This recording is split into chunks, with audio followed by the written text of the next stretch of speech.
चलिए जय आप सभी का टीचर्स एकेडमी के ऑनलाइन मंच पे पुनः एक बार फिर स्वागत है। आज हम लॉजिक के जो महत्वपूर्ण प्रमाण थे, मैंने आप लोग को 3 प्रमाण पहले पढ़ा दिए थे। आज जो 3 प्रमुख प्रमाण और बचे हैं वो पढ़ाएंगे, साथ ही में एक इम्पॉर्टेंट टॉपिक जिसमें सबसे अधिक दिक्कत होती है, हेत्वाभास। तो आज की कक्षा में प्रमाण और हेत्वाभास दोनों की कक्षाएँ चलेंगी।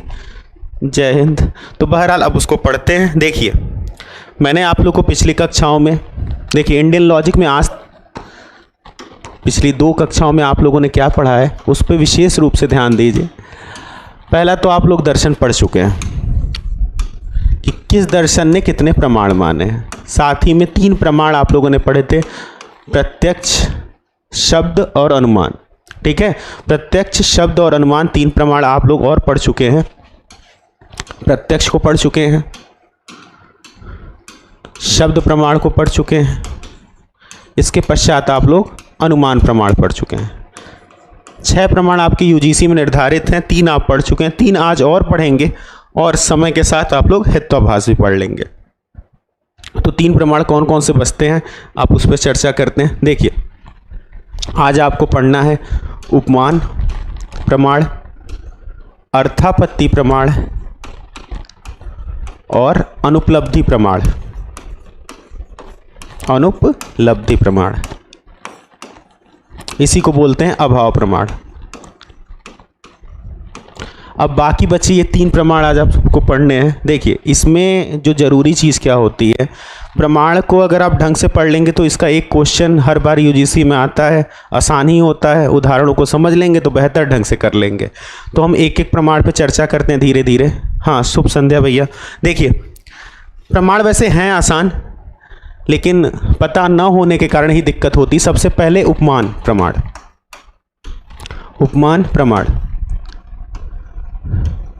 मैंने इसके लिए कई बार बच्चों को समझाया कि अगर आपने कक्षा 10 में, क्लास 10th में हिंदी में उपमा अलंकार पढ़ा होगा तो समस्या होगी ही नहीं उपमान प्रमाण में। तो देखिए, इसमें होता क्या है, उपमान प्रमाण जब आप देखिए, जब किसी प्रसिद्ध वस्तु से, जब किसी प्रसिद्ध, आराम से समझिएगा, एक बार में समझ में आ जाएगा, कुछ है नहीं। जब किसी प्रसिद्ध वस्तु, इसी को हम बोल सकते हैं सामने हो वस्तु, प्रत्यक्ष वस्तु से किसी अप्रसिद्ध वस्तु जिसके बारे में आप नहीं जानते, अप्रसिद्ध वो है जिसके बारे में आप नहीं जानते, अप्रसिद्ध वस्तु या अप्रत्यक्ष वस्तु, या इसी को हम बोल सकते हैं अप्रत्यक्ष वस्तु का ज्ञान प्राप्त करना, क्या ज्ञान होना, उपमान प्रमाण कहलाता है। उपमान प्रमाण कहलाता है।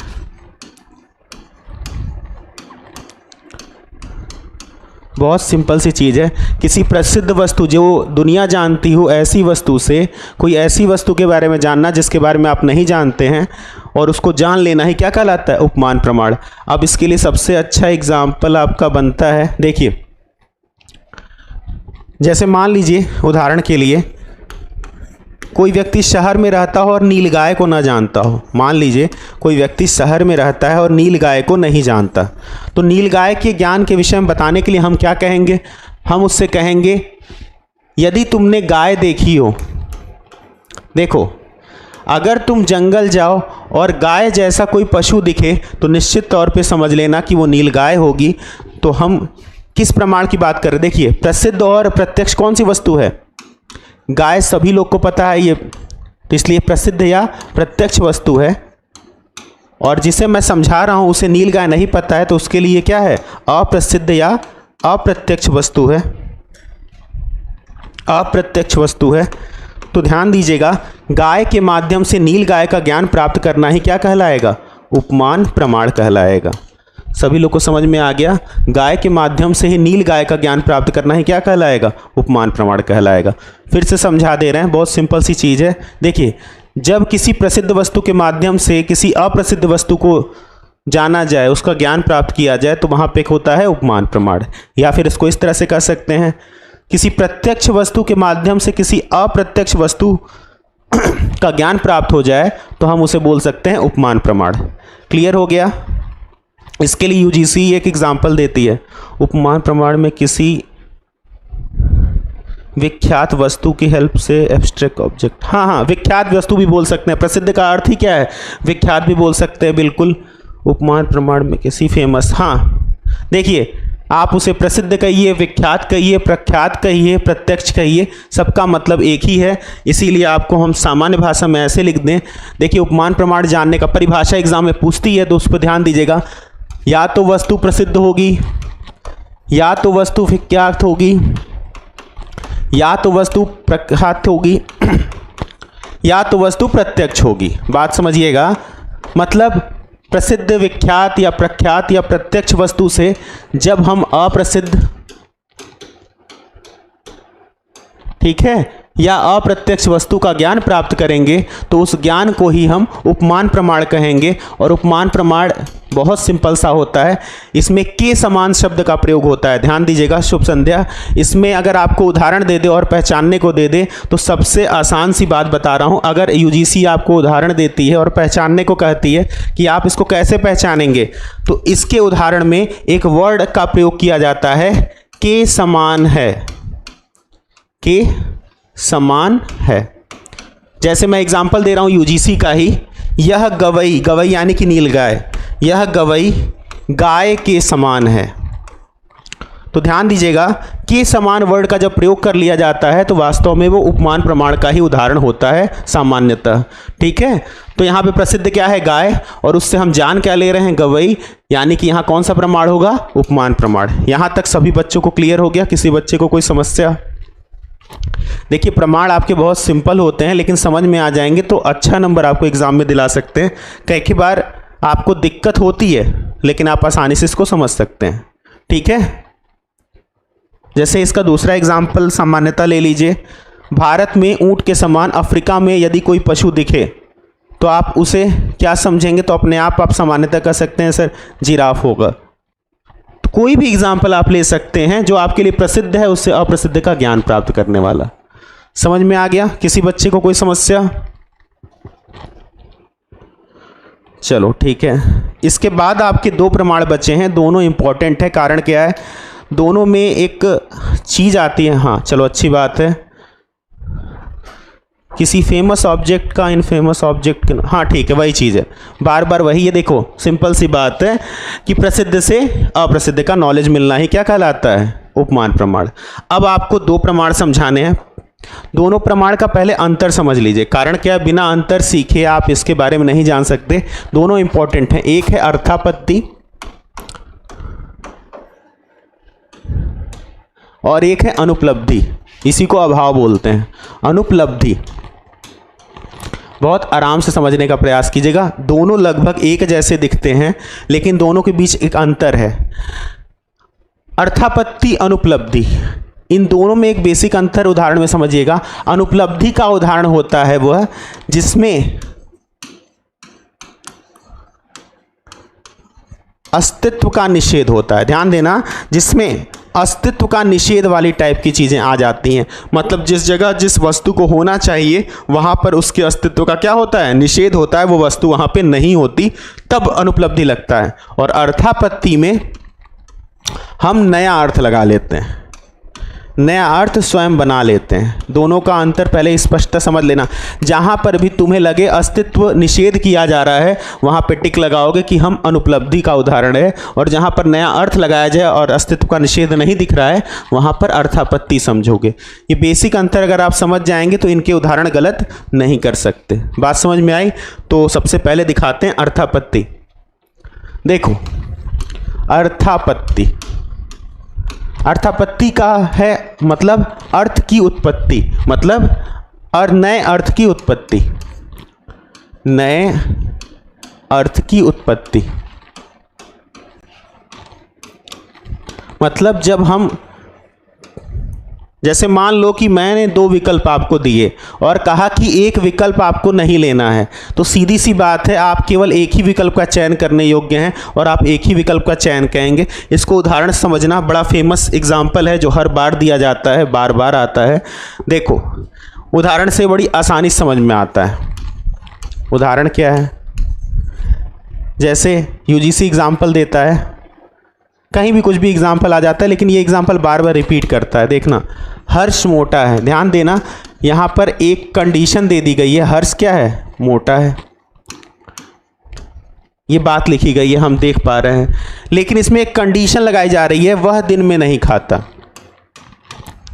वह दिन में नहीं खाता।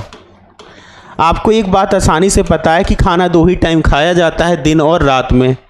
अर्थापत्ति में सेकंड को डाइवर्ट, हाँ देखो, हर्ष मोटा है, वह दिन में नहीं खाता। जब हमें पता चल गया वह दिन में नहीं खाता और खाना 2 ही टाइम खाया जा सकता है, तो हम एक नया अर्थ स्वयं से उत्पन्न कर लेते हैं।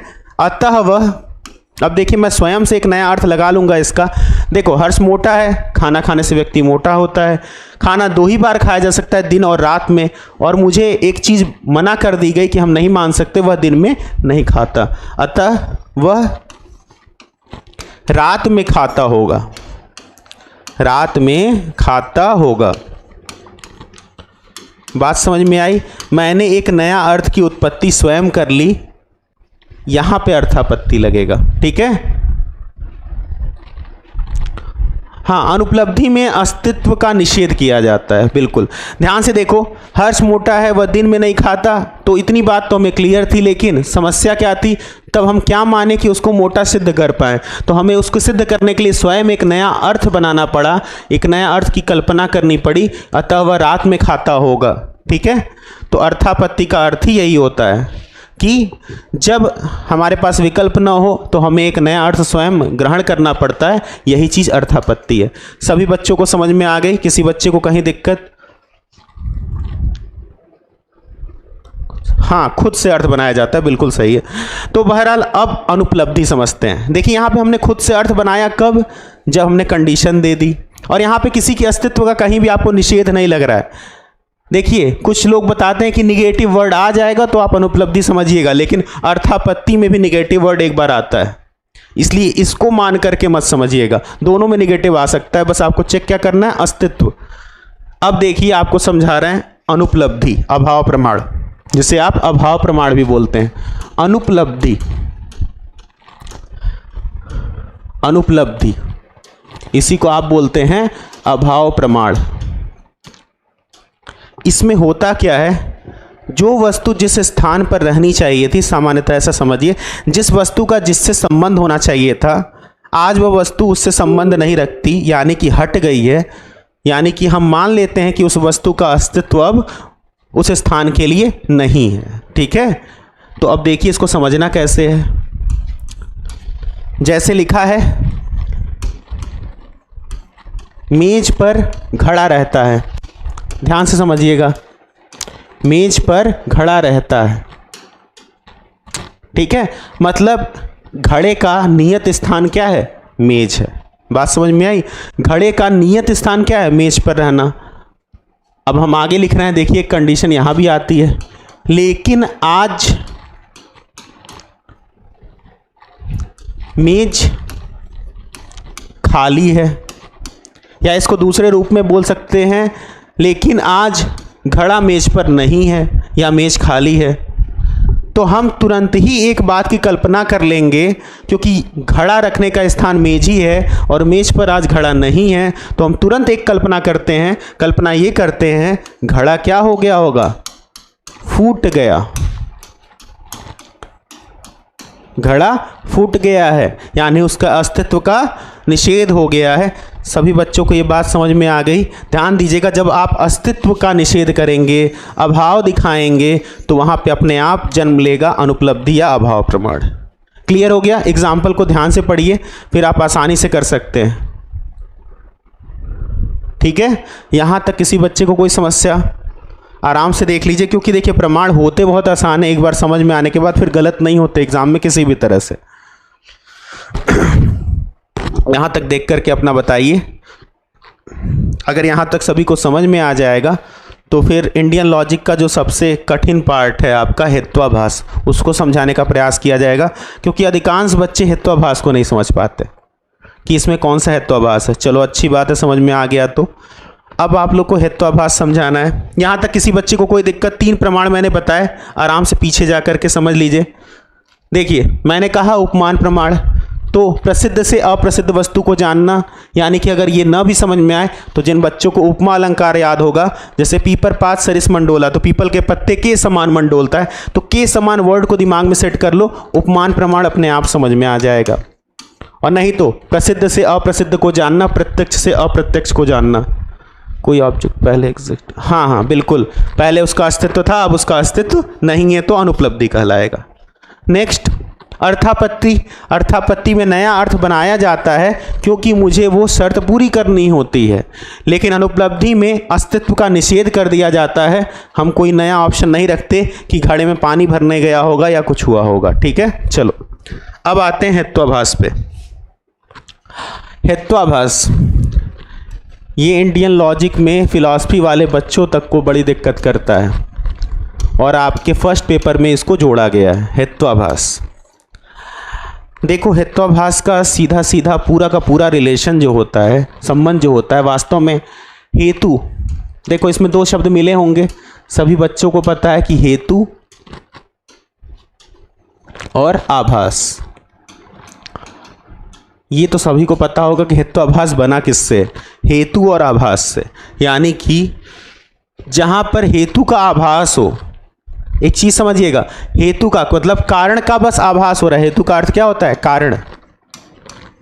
कारण का आपको क्या हो रहा है, आभास। और आभास क्या है, एक प्रकार का भ्रम है। सीधी सी बात है, आपको बस आभास हो रहा है, ये वास्तविक कारण नहीं है।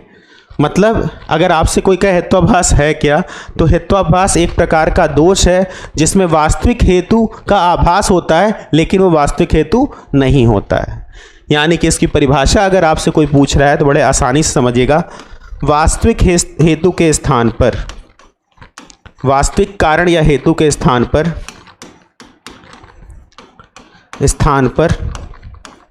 अवास्तविक, वास्तविक, देखो वास्तविक हेतु के स्थान पर अवास्तविक हेतु को स्वीकार करना, को मान लेना, स्वीकार करना, क्या कहलाता है, हेत्वाभास। इतनी बात क्लियर हो गई कि हेत्वाभास होता क्या है। देखो हेत्वाभास का मतलब है वास्तविक कारण के स्थान पर अवास्तविक कारण को स्वीकार कर लेना, हेत्वाभास कहलाता है। यानी कि ये एक प्रकार का क्या है, दोष है। अनुमान की प्रक्रिया में हेतु बहुत महत्वपूर्ण है, तो अनुमान की प्रक्रिया में ही हेत्वाभास आता है, वो एक प्रकार का क्या है, दोष है। यहाँ तक किसी बच्चे को कोई समस्या नहीं, बेसिक पहले समझ लो, फिर मैं आपको 3 4 5 हेतु बताऊंगा जो परीक्षा में बार बार आते हैं और आप लोग को थोड़ा बहुत तकलीफ देते हैं। ठीक है, तो हेत्वाभास एक प्रकार का क्या कहलाता है, दोष कहलाता है। चलिए देखिए, सबसे ज़रूरी चीज़ क्या होती है हेत्वाभास में। आपके एग्ज़ाम में हेत्वाभास कई प्रकार के आ जाते हैं और आपको थोड़ी दिक्कत आने लगती है। हेत्वाभास तो आपको एकदम क्लियर पता होगा कि 1 नंबर का हर बार पेपर में आता ही आता है, किसी रूप में भी आएगा लेकिन पूछेगा ज़रूर। तो सबसे पहले आप समझिए हेत्वाभास, कुछ हेत्वाभास बार बार रिपीट करते हैं। जैसे आपसे हम कह दें आश्रय सिद्ध हेत्वाभास, पहला हेत्वाभास क्या है, आश्रय सिद्ध, ये एग्जाम में बहुत बार आता है। दूसरा, अगर हम आपसे कहें अनैकांतिक हेत्वाभास,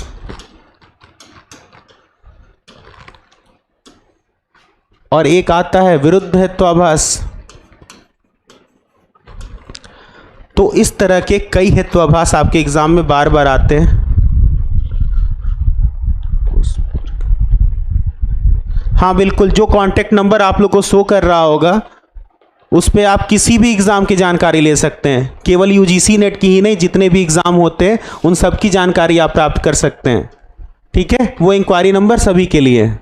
देखिए आश्रय सिद्ध, अनैकांतिक, विरुद्ध, प्रकरण सम, इस तरह के आप कई नाम यूजीसी में प्राप्त कर रहे होंगे। ठीक है, अब इनमें अंतर क्या होता है और इसकी परिभाषा कैसे आप समझ सकते हैं, इसके लिए एक एक करके समझिएगा कैसे आपको इन सभी हेत्वाभास के बीच में अंतर करना होता है। मेनली सबसे बड़ी दिक्कत होती है कि ये जो आप पढ़ रहे हैं हेत्वाभास, ये संस्कृत परंपरा के न्याय शास्त्र इत्यादि तर्कशास्त्रों का परिचय है। तो जो उदाहरण भी होते हैं प्राचीन काल के ही उदाहरण आते हैं, इसलिए कुछ बच्चों को विशेष दिक्कत होती है। तो एक एक करके इनके उदाहरणों को समझते हैं। देखिए, अगर आपको सबसे पहले हम सबसे आसान हेत्वाभास के बारे में चर्चा करें तो देखिए, पहले आसानी से समझिएगा, एक हेत्वाभास होता है विरुद्ध हेत्वाभास। मैं एक एक करके समझा रहा हूं क्योंकि जो सबसे आसान उसको सबसे पहले उठा करके दिखाता हूं। विरुद्ध हेत्वाभास। अब विरुद्ध हेत्वाभास हो क्या सकता है? देखिए, किसी भी चीज में दो चीजें होती हैं। मान लीजिए मेरा कोई साध्य है, साध्य है यानी कि मान लीजिए इसी को हमें बताना है, इसके पीछे मैंने एक कारण दिया। हेतु हमेशा किसको सिद्ध करता है? साध्य को। हेतु का कार्य ही क्या है? साध्य को सिद्ध करना, सिद्ध करना। तो एक बात समझिएगा, अगर हेतु साध्य को सिद्ध न करे बल्कि झुठला दे, उल्टा बताने लगे, तो वहां पर क्या प्रक्रिया हो जाएगी? पूरी की पूरी विरुद्ध हो जाएगी। जैसे कि एग्जाम्पल के माध्यम से समझिए, बड़ा सिंपल सा है। मनुष्य मरणशील है। ध्यान से समझिएगा, मनुष्य मरणशील है क्योंकि वह अमर है। आप इस एग्जाम्पल को आराम से देखिए तो आपको समझ में आएगा। देखिए, मैंने कहा हेतु क्या होता है? जो साध्य को सिद्ध करे। यहां पर मान लीजिए ये हेतु है, एक मिनट के लिए, तो क्या बोला? अमर है। लेकिन सिद्ध क्या करना है? मनुष्य मरणशील है। मतलब अगर वो अमर होता तो मरता नहीं, ठीक विपरीत लिखा है। तो वहां पर एक बात ध्यान दीजिएगा, जहां पर हेतु ठीक विपरीत हो किसके? साध्य के, वहां पर होता है विरुद्ध हेत्वाभास। बात समझ में आ गई? जहां पर हेतु ठीक विपरीत हो, ठीक है, जहां पर हेतु ठीक विपरीत हो साध्य के, वहां पर क्या होता है? विरुद्ध हेत्वाभास। तो अगर आपको कभी भी एग्जाम में ऐसे एग्जाम्पल आ जाएं जो एक दूसरे के ठीक विपरीत हो शब्द, तो समझ लीजिएगा वहां पे हेत्वाभास कौन सा है? विरुद्ध हेत्वाभास। इसमें किसी बच्चे को कोई दिक्कत? नेक्स्ट एक एग्जाम्पल दे रहे हैं। अग्नि तत्व है, अग्नि उष्ण तत्व है। अग्नि उष्ण तत्व है क्योंकि वह शीतल है। अब आपको अपने आप दो वर्ड दिख रहे होंगे, शीतलता और उष्णता। ये दोनों एक दूसरे के क्या हैं? अपोजिट हैं या विरुद्ध हैं। तो यहाँ पे कौन सा हेत्वाभास होगा? विरुद्ध हेत्वाभास। और आपको पिछले 2020 से लेकर के, ध्यान दीजिएगा, 20 से लेकर के 23 तक में अपने प्रश्नों को चेक करना है। वहाँ हेत्वाभास के अच्छे अच्छे उदाहरण मिलेंगे और वो उदाहरण अगर आप सीखते जाएंगे तो आपको दिक्कत नहीं होगी कि आपको कैसे प्रश्नों को करना है अथवा नहीं करना है। अब बताइए, विरुद्ध हेत्वाभास सभी बच्चों को समझ में आ गया? आराम से देख लीजिए।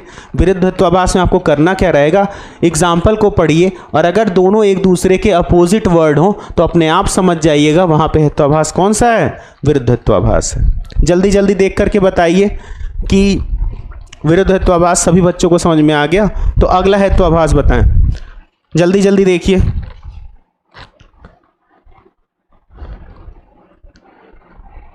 क्योंकि इस तरह के प्रश्न आपके एग्जाम में हर बार आएंगे और संस्कृत के उदाहरण रहते हैं तो थोड़ा दिक्कत होती है, लेकिन आप आसानी से समझ सकते हैं।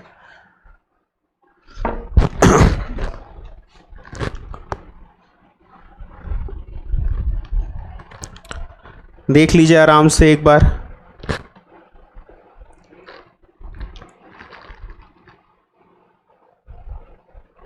ठीक है, चलो आ गया तो अच्छी बात है। हेत्वाभास में रियल रीज़न के बजाय अनरियल रीज़न को माना। हाँ बिल्कुल, हेत्वाभास में वास्तविक कारण के बजाय अवास्तविक कारण को स्वीकार कर लेते, तभी तो दोष उत्पन्न होगा। अगर वास्तविक को स्वीकार कर लेते तो दोष कहाँ उत्पन्न होता। अब आप लोग को अगला हेत्वाभास बताना है। देखिए, कई तरह के हेत्वाभास आपके परीक्षा में और कई बार पूछ सकते हैं। तो अब आपको जो कई राउंड पूछा जाता है वो हेत्वाभास समझा रहे हैं। एक तो हो गया विरुद्ध। अब आता है असिद्ध हेत्वाभास। असिद्ध का तात्पर्य ही क्या है? जिसे सिद्ध न किया जा सके। सिद्ध न करने का तात्पर्य क्या है? जो चीज़ वास्तविकता में हो ही ना। तो एक चीज़ सोच के बताओ, जैसे हम आपसे कहें, एक सिंपल सा एग्जांपल समझिएगा। असिद्ध का मतलब है जो चीज़ प्रूफ न की जा सके, मतलब वास्तव में उसकी वास्तविकता है ही नहीं। तो इसको समझने के लिए सबसे अच्छा एग्जांपल होता है आकाश में लाल घोड़े दौड़ते हैं। एक एग्जाम्पल समझा रहा हूं, वैसे आसानी समझ में आ जाएगा। एक चीज समझिएगा, लिखा क्या है, आकाश में लाल घोड़े दौड़ते हैं। तो वास्तव में घोड़े दौड़ना तो ठीक है, लेकिन बेचारे दौड़ेंगे कहाँ, जमीन पर ही दौड़ सकते हैं। तो मेरे यहाँ एक बात तो गलत हो गई कि आकाश में घोड़े दौड़ ही नहीं सकते हैं। तो यहाँ कोई ना कोई दोष उत्पन्न हुआ होगा। वास्तव में ध्यान से देखेंगे तो ये असिद्ध दोष है, क्योंकि ये बात सिद्ध होगी ही नहीं। फिर भी मैं आपको आराम से समझाता हूँ। ऐसी बहुत सी बातें आप लिखते हैं ना जो कि वास्तव में होती नहीं है, तो वहाँ पर वास्तव में जो दोष लगने वाला है वो है असिद्ध। तो असिद्ध को समझना सबसे आसान सी चीज़ है। असिद्ध का मतलब ही होता है जहाँ पर साध्य या हेतु किसी का भी क्या हो, अस्तित्व सिद्ध न हो।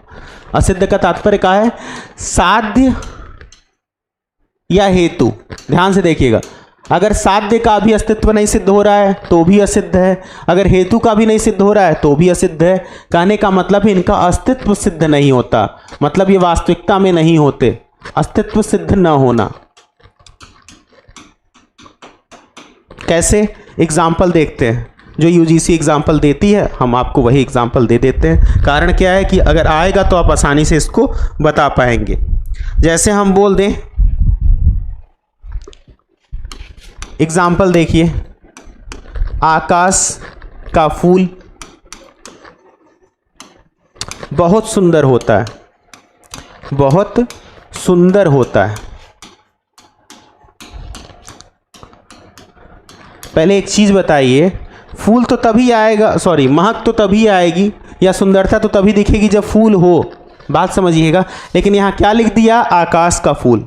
तो आप सभी को पता है कि आकाश में किसी प्रकार का कोई फूल नहीं होता है, तो आप अपने आप तुरंत बता देंगे कि यहाँ पर सुंदरता फूल में होनी चाहिए, बिल्कुल सही है। लेकिन लिखा क्या है, आकाश का फूल। तो यहाँ पर कौन सा हेत्वाभास होगा, असिद्ध। असिद्ध का भी एक प्रकार है आश्रय असिद्ध, ठीक है। यहाँ पर क्या है, आश्रय सिद्ध हेत्वाभास है। लेकिन आप समझ गए होंगे कि यहाँ असिद्ध क्यों है। सुंदर तो तभी होगा ना जब फूल होना चाहिए, तो और आकाश में कोई तो फूल होता ही नहीं है, तो हम सुंदरता की बात ही नहीं कर सकते। समझ में आई बात। असिद्ध कहने का मतलब है कि उसका अस्तित्व ही सिद्ध न हो ही ना वो चीज़, तो वहाँ क्या कहलाता है, असिद्ध हेत्वाभास। सभी बच्चों को क्लियर हो गया, जल्दी से देख लीजिए, सभी बच्चों को क्लियर हो गया। आप लोग को असिद्ध समझने के लिए बस इतना समझना है कि जो चीज़ें लिखी हुई हैं उनका वास्तविकता से कोई लेना देना न हो। अगर लेना देना नहीं है तो आप सबसे पहले क्या बताएंगे, यहाँ पर असिद्ध हेत्वाभास है। और अगर एक दूसरे के अपोजिट हो हेतु साध्य, तो अब आप क्या सोच लेंगे, विरुद्ध होगा, ठीक है। अब आपको एक अलग हेत्वाभास बताते हैं, उस पर आप विशेष ध्यान दीजिएगा, सव्याभिचार या अनैकांतिक हेत्वाभास। सव्याभिचार या अनैकांतिक हेत्वाभास, ये भी यूजीसी में कई बार आ चुका है, तो इस पर विशेष ध्यान देना। इसका एक नाम क्या है, सव्याभिचार। इसी को दूसरे नाम से अनैकांतिक भी बोलते हैं, अनैकांतिक, सव्याभिचार या अनैकांतिक हेत्वाभास। अब इसके लिए सबसे आसान सा एग्जाम्पल आप ही लोग होते हैं। आप परीक्षा देते हैं, कोई भी मान लीजिए आपने परीक्षा दे दी, परीक्षा देने के बाद आपने आंसर की मिलाई, आपका रिजल्ट अच्छा नहीं आया। तो अब रिजल्ट अच्छा ना आने का कोई एक कारण नहीं होगा, आपके पास कई कारण होंगे। बात समझिएगा, अगर कोई विद्यार्थी असफल होता है तो उसके असफलता के कई कारण हो सकते हैं। थोड़ा कम पढ़ा हो, सही ना पढ़ा हो, गलत किताबों से पढ़ लिया हो, या एग्ज़ाम में अच्छे से शांति से ना बैठा हो, या फिर अन्य कोई कार्य कर रहा हो, बहुत से कारण हो सकते हैं। लेकिन अगर आप अपने पूरी असफलता को किसी एक कारण का ही मान लेंगे, तब ये बात क्या होगी, अपने आप में गलत हो जाएगी। तो यही चीज़ यहाँ समझने वाली है कि बहुत से ऐसे कार्य होते हैं इस संसार में जिसका कोई एक नियत कारण नहीं होता, मतलब उसके कई कारण होते हैं, और हम केवल किसी एक कारण को ही उसका कार्य मान लेते हैं, तब वहाँ पर ये दोष उत्पन्न होता है, सव्याभिचार या अनैकांतिक। जैसे इसके लिए एग्जाम्पल आप समझिएगा, अकेला कारण नहीं होना चाहिए, बस इतना समझिए। बहुत से कार्य होते हैं जिसका अकेला कारण है। जैसे आपको एक चीज़ समझाते हैं, देखिए मैं अगर आपसे कहूं मनुष्य बौद्धिक है इसीलिए वह मनुष्य है, बात समझिएगा मेरी, मनुष्य बौद्धिक है इसीलिए वह मनुष्य है, बात सही है, ध्यान से समझना।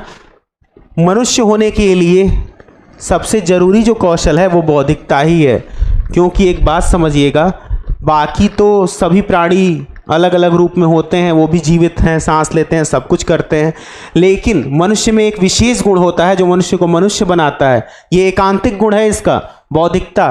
बौद्धिकता अन्य किसी पशु में नहीं मिलती। अगर हम मनुष्य को भी एक पशु मान लें तो बौद्धिकता एकमात्र ऐसा गुण है जो केवल मनुष्यों में मिलता है, अन्य किसी पशु में नहीं मिलता। तो यहाँ अनेकांतिक दोष नहीं है। लेकिन अगर हम बोल दें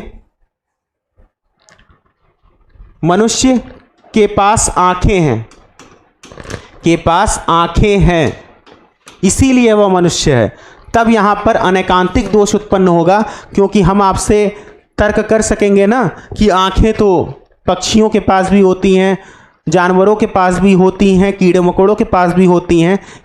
कहने का मतलब है आंखें होना एक अनेकांतिक कारण है, एकमात्र कारण नहीं है कि जिससे आप मनुष्य हो जाएंगे। समझ में आ रही है बात? तो अब आपको एक बड़ा एग्जाम्पल देने का प्रयास करते हैं जिससे आप आसानी से इसको समझ पाएंगे। इसका जो सबसे अच्छे एग्जाम्पल आते हैं वो अलग अलग टाइप के हैं। जैसे अब ध्यान से देखना, ये एग्जाम्पल समझने का प्रयास करना, यहाँ दोष है कि नहीं है, सभी इसमें ये देखने का प्रयास करना दोष है कि नहीं। पृथ्वी नित्य है, मतलब पृथ्वी एक परमानेंट है भाई, बिल्कुल है, अभी तक तो है, तो आप इसे परमानेंट कह सकते हैं, क्योंकि इसमें गंध है, मतलब महक है। अब एक चीज ध्यान से देखो, पृथ्वी परमानेंट है, क्या इसका एकमात्र कारण यही है कि इसमें गंध है, मतलब महक है?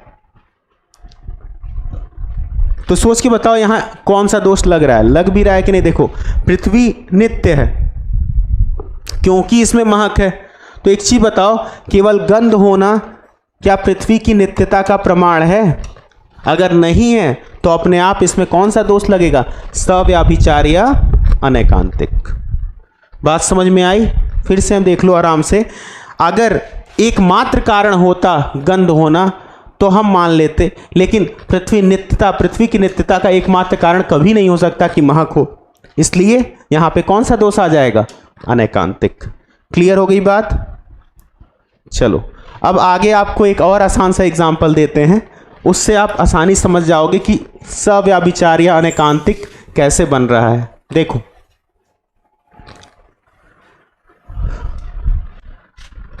उस पशु के पास सींग है, ध्यान से देखो, उस पशु के पास सींग है, अतः वह गाय है। उस पशु के पास सींग है अतः वह गाय है। एक बात सोचिएगा जरा सा, मैंने बोला उसके पास सींग है अतः वह गाय है, तो क्या गाय होने के लिए एकमात्र कारण है कि उसके पास सींग हो? और नॉर्मल अगर इस तरह नहीं सोच पा रहे तो दूसरी तरह सोचो, क्या सींग वाले सभी पशु गाय ही हो सकते हैं? तो बोलोगे सर नहीं हो सकते, तो मतलब ये अनेकांतिक कारण है ना, एकमात्र कारण नहीं है, तो आप तुरंत दोष क्या बताओगे कि सर यहाँ पे अनेकांतिक दोष लगा है। अब सभी बच्चों को एकदम क्लियर हो गया? किसी को कोई समस्या है इसमें?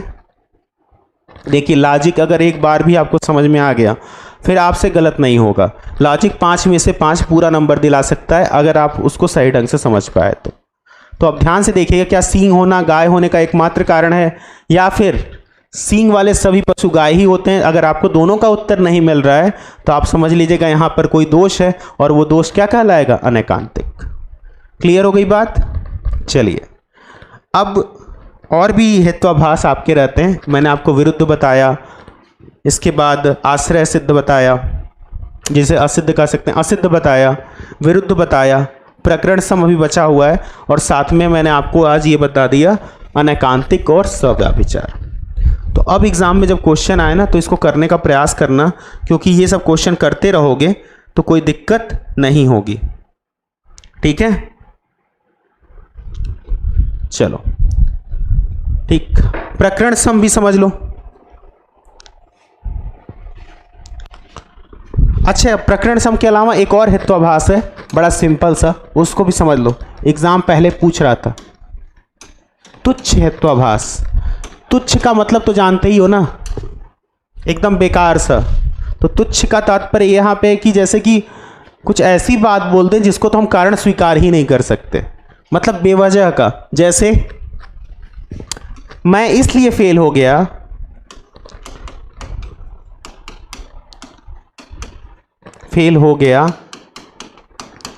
क्योंकि पड़ोसी देश में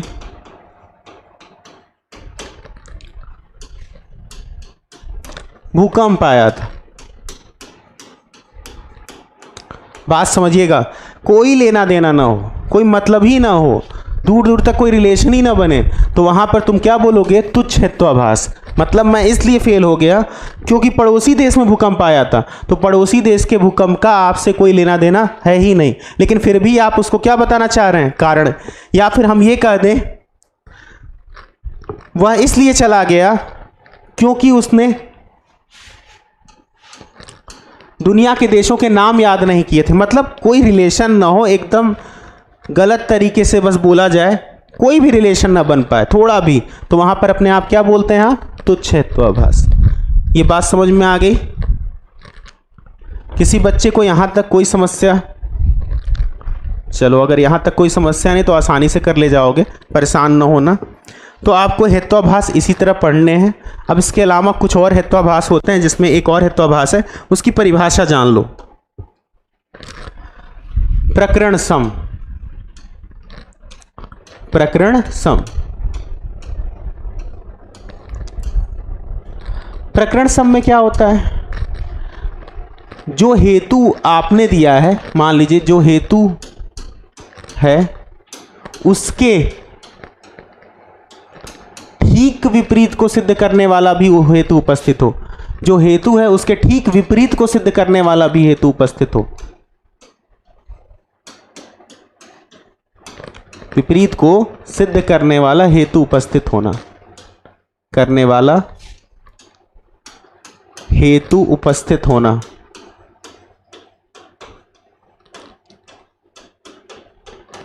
जैसे हम आपको एक एग्जांपल बताएं, अनैकांतिक दोष। हाँ ठीक है, देखिए मैं अगर आपसे एक एग्जांपल कहूं, चाय गर्म थी इसलिए मैंने पी ली, तो ठीक है, मतलब मैंने हेतु आपको क्या बताया कि गर्म था इसलिए मैंने पी लिया। लेकिन अगर इसके आगे एक लाइन मैं जोड़ दूं, मैं ठंडी चाय पसंद करता हूं, तो अपने आप एक बात समझ में आई ना, मैंने हेतु दिया गर्म थी इसलिए पी लिया, लेकिन मैं ठीक विपरीत, मेरे पास एक और हेतु है जो ये सिद्ध कर रहा है कि मैं गर्म चाय पीता ही नहीं हूं, मैं ठंडी चाय पसंद करता हूं। तो यहां पर क्या लिखा होता? ठीक विपरीत को सिद्ध करने वाला भी हेतु होगा। ऐसा अगर रिलेशन कहीं मिल जाए तो समझ लेना वहां पे कौन सा दोष है? प्रकरण सम। मतलब उस प्रकरण के लिए वो हेतु उचित नहीं है। बात समझ में आ गई सभी बच्चों को? फिर से समझना, मैंने कहा कि चाय गर्म थी इसलिए मैंने पी ली, लेकिन मैं गर्म चाय पसंद नहीं करता, तो अपने आप उलझ जाएंगे आखिर मैं कहना आपसे क्या चाह रहा हूं। क्योंकि गर्म चाय थी मैंने पी ली, इसका मतलब आपको लगेगा ठीक है गर्म चाय पसंद है, लेकिन अगले ही वक्त मैं बोल रहा हूं कि मैं ठंडी चाय पीता हूं, तो यहां पर ठीक विपरीत को सिद्ध करने वाला हेतु भी अगर उपस्थित होगा तो अपने आप समझ जाओगे कि वहां पे कौन सा दोष है? प्रकरण सम है। यहां तक किसी बच्चे को कोई दिक्कत? आराम से देख लो, यहां तक किसी बच्चे को कोई दिक्कत? हाँ, अगर आपको कोई भी हेत्वाभास नहीं समझ में आएगा तो आप दोबारा इसको देख लीजिएगा, आपको हेत्वाभास धीरे धीरे क्लियर होने लगेंगे। अब यहाँ तक अगर दिक्कत ना हो तो आपको एक और हेतु के विषय में, हेत्वाभास के विषय में बताएंगे। मैंने आपको 4-5 बता दिए, अब इसके पश्चात एक बचता है बाधित। अब बाधित को पढ़ने की समस्या क्या है इसको समझो। बाधित हेत्वाभास एक हेत्वाभास है जिसका नाम ही क्या है? बाधित। बाधित का मतलब उसे किसी प्रमाण के द्वारा काट दिया जा रहा है, बाधित हेत्वाभास। बड़े आराम से समझिएगा, ऐसा हेत्वाभास जो किसी न किसी प्रमाण से क्या हो जाए? खंडित कर दिया जाए, उसको हम तोड़ दें, उसको हम नेग्लेक्ट कर दें, तो वहां पे क्या कहलाता है? बाधित। जैसे हम बोल दें आग ठंडी है, देखिएगा। तो एक चीज़ बताइए, हमने आपसे कहा आग ठंडी है, तो आप तुरंत कहेंगे नहीं सर आग गर्म होती है, क्योंकि छूने पे गर्म महसूस होती है। तो आप वास्तव में आग ठंडी है को कैसे तर्क से काट रहे हैं? तो आप बोलेंगे सर हम प्रत्यक्ष प्रमाण का प्रयोग कर रहे हैं, क्योंकि प्रत्यक्ष प्रमाण में ही स्पर्श आता है ना। तो आप बताएंगे सर मैंने स्पर्श किया था तो आग गर्म होती है, ठंडी नहीं होती है। तो अगर आप किसी भी प्रमाण की सहायता से किसी भी बात का खंडन कर रहे हैं तो वहाँ पर आता है बाधित हेत्वाभास। इसको समझने के लिए थोड़ी चीज़ें आपको पता होनी चाहिए, ठीक है। जैसे यहाँ एक एग्जाम्पल लिखता हूँ, देखिएगा, बात समझ में आए। किसी भी प्रमाण से अगर कोई भी बात हम क्या कर रहे हैं, असिद्ध कर पा रहे हैं, कहने का मतलब उसका खंडन कर पा रहे हैं, तो आप आसानी से समझ लीजिएगा वहाँ पे कौन सा हेत्वाभास होगा, बाधित। क्लियर हो गया? जैसे एक एग्जाम्पल देखो,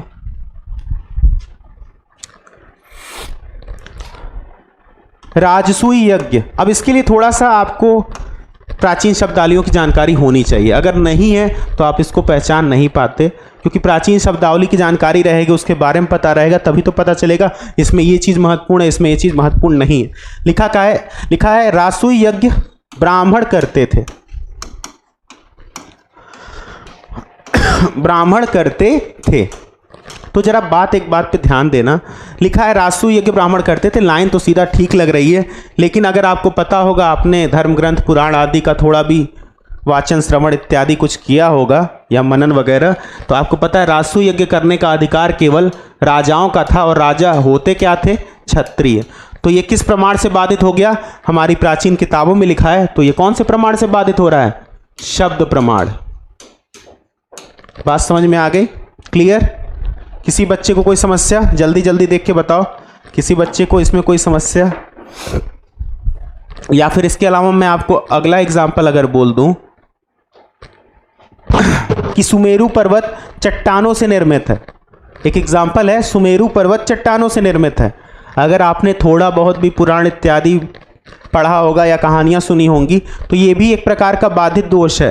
ऐसे तो सामान्यतः सही लग रहा है कि सुमेरु पर्वत चट्टानों से निर्मित होगा, लेकिन हमारी प्राचीन परंपराओं कथाओं में क्या लिखा है? सुमेरु पर्वत सोने का है। तो अपने आप ये किस तरह का बाधित हो गया? शब्द बाधित। तो इस तरह की चीज़ों का अगर आप विशेष रूप से ध्यान दे देंगे तो यूजीसी में इसके भी प्रश्न आपसे गलत नहीं होंगे। अब बताइए, आपको इंडियन लॉजिक में किसी भी टॉपिक में अगर दिक्कत हो तो पूछ लीजिए, क्योंकि मैंने आज आपको इंडियन लॉजिक का पूरे सभी टॉपिक पढ़ा दिए। अब केवल बची है वेस्टर्न, वो आगे कभी पढ़ाएंगे। हाँ, कल जो होगा, यदि कल इसी समय पे मैं आपको इंडियन लॉजिक के सारे प्रश्न कराऊंगा जो 2020 से 23 के बीच में आए हुए कठिन प्रश्न हैं, जिसको करने में थोड़ी दिक्कत होती है, वो सारे प्रश्न करा देंगे। लेकिन यहाँ तक देख लीजिए, किसी भी टॉपिक में किसी बच्चे को कोई दिक्कत हो तो पूछ ले, कोई भी टॉपिक में यदि संदेह हो तो, क्योंकि ये सारी चीज़ें आपसे एग्जाम में बार बार पूछती हैं। आप घर जाकर के प्रैक्टिस करिए, 20 से लेकर 23 का प्रश्न सॉल्व करिए, इसके प्रश्न भी मिलेंगे और आप आसानी से इसको कर पाएंगे। किसी बच्चे को कोई समस्या? आराम से देख करके बताइए। आपने टोटल दर्शन पढ़ लिए, प्रमाण पढ़ लिए और हेत्वाभास पढ़ लिए। यही आपके भारतीय तर्कशास्त्र में सिलेबस में जुड़ा हुआ विषय है।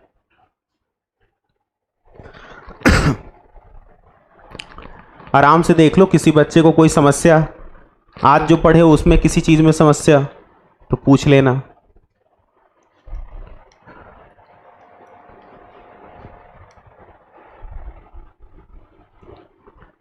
चलिए, अगर समस्या नहीं है तो कोई बात नहीं, आप अपना पढ़ते लिखते रहिए। आपका रिज़ल्ट भी जल्दी आने वाला है नेट का, जुलाई के लास्ट वीक या अगस्त के फर्स्ट वीक तक में आ जाएगा। उसके आधार पे अपना देखते रहिए, तैयारी करते रहिए। चलिए, अगर समस्या नहीं तो बहुत अच्छी बात है। जिन बच्चों को अगर रिवीजन करना होगा वो इंडियन लॉजिक के आपकी टोटल 3 वीडियो हैं, उनको देख करके अपना रिवीजन कर लेंगे और उसके बाद प्रश्नों को सॉल्व करिएगा, तब आप आसानी से इन प्रश्नों को सॉल्व कर लेंगे। तो आज की क्लास को यहीं पे फिर विराम देते हैं। फिर कल आपका क्या होगा, इसी लॉजिक का प्रैक्टिस होगी, तो उसको देखिएगा, जोड़िएगा, बाकी पढ़ते रहिए। चलिए, सभी को धन्यवाद।